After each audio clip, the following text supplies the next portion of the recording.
너희는 마음에 근심하지 말아라. 하나님을 믿으니 또 나를 믿으라. 내 아버지의 집에는 거할 것이 많도다. 그렇지 않으면 내가 너희에게 미리 말했을 것이다. 내가 너희를 위해서 처소를 예비하러 가노니 가서 너희를 위해서 처소를 예비하면은 내가 다시 와서 너희를 내게로 영접하여서 나 있는 곳에 너희도 있게 하리라.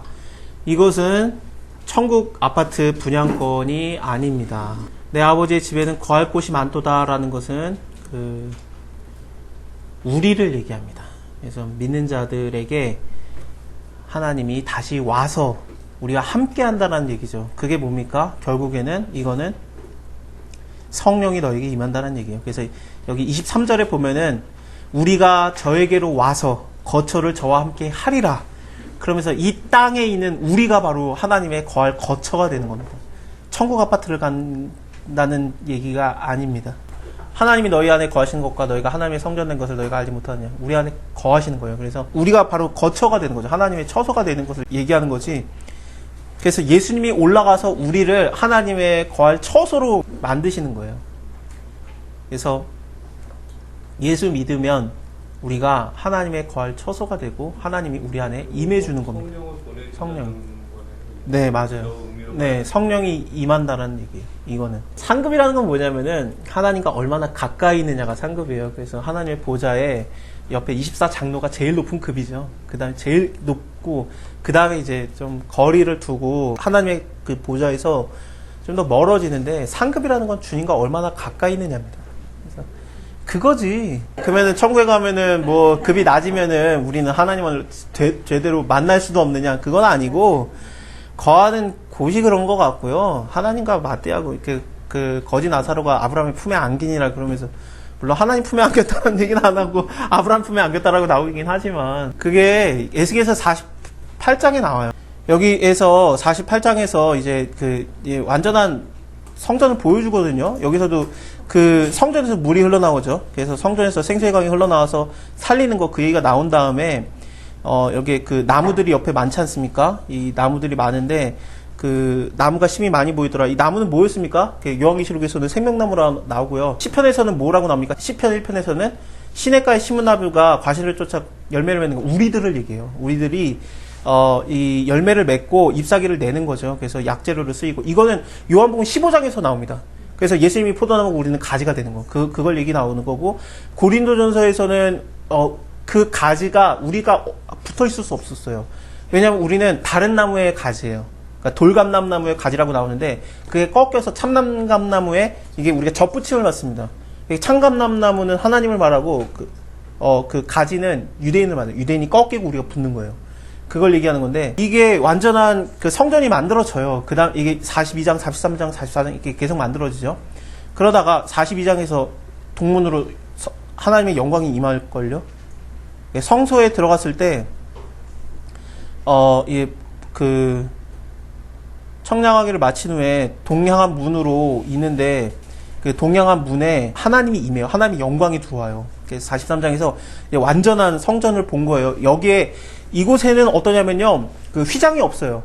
그러니까 그 들어가면은 성소가 있고 휘장이 있고 지성소를 나눠야 되는데 휘장이 아예 없어요. 그래서 어떤 존재가 들어가가지고 에스겔을 데리고 들어가요. 존재가 들어가가지고 너는 여기 있어라. 그런 다음에 혼자서 들어가서 청량하고 와요. 그 존재가 천사인지 예수님인지 모르는데 혼자서 들어갔다 나오는데 그걸 통해서 보면 이미 그 휘장이 찢어진 완성된 성전을 얘기해요. 그것을 통해서 볼 때 이제 완성된 걸 얘기하다가 계속해서 완성된 걸 얘기하다가 이제 그 물이 흘러나오는 것, 그것도 그렇고요. 그 다음에 48장 마지막 장이거든요. 여기서 분깃을 이렇게 나눠요. 그래서 이렇게 쫙쫙쫙 이렇게 나누는데 원래는 바둑판처럼 나눠야 되거든요. 원래는 이렇게 땅을 지경을 바둑판처럼 나누는데, 바둑판도 아니죠. 그냥 희한하게 나누죠. 이런 식으로 나눠지는데 에스겔에서는 이렇게 안 나눠요. 그러니까 위아래만 정해지고 옆에는 안 정해져요.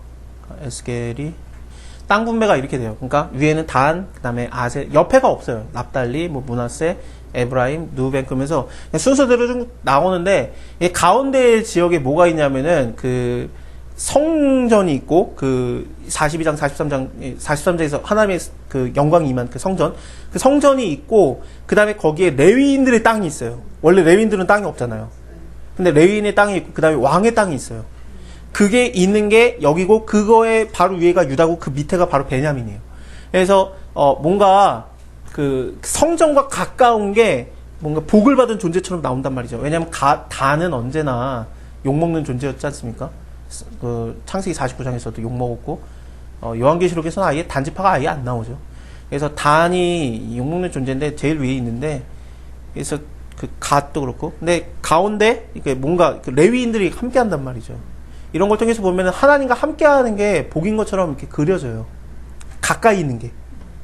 물론 그렇다고 뭐 떨어져서 산다는 얘기는 아닙니다. 와, 너무 많다. 뭘 좀 지워야 되겠다. 좀 몇 개만 지울게요. 근데 여기에 들어올 때, 그러니까 이 레위 지게와 연접한 땅은 그들에게 지극히 거룩한 것으로 여길지라면서 실제로 거룩하다라고 나옵니다.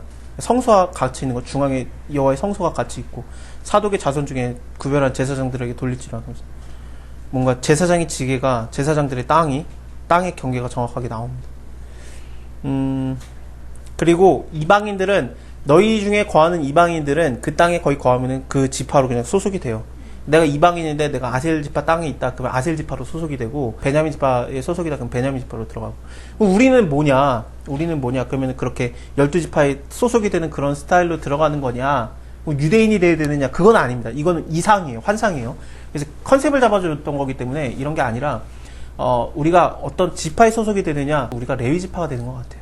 왜냐면 레위라는 말은, 연합이라는 뜻이기 때문에 하나님과 연합한 자, 이러면서 이방인들을 얘기하거든요. 그래서 연합한 우리가 바로 레위인이 되는 거죠. 그래서 베드로도 뭐 왕 같은 제사장이다. 이게 가능해요. 레위니까 연합한.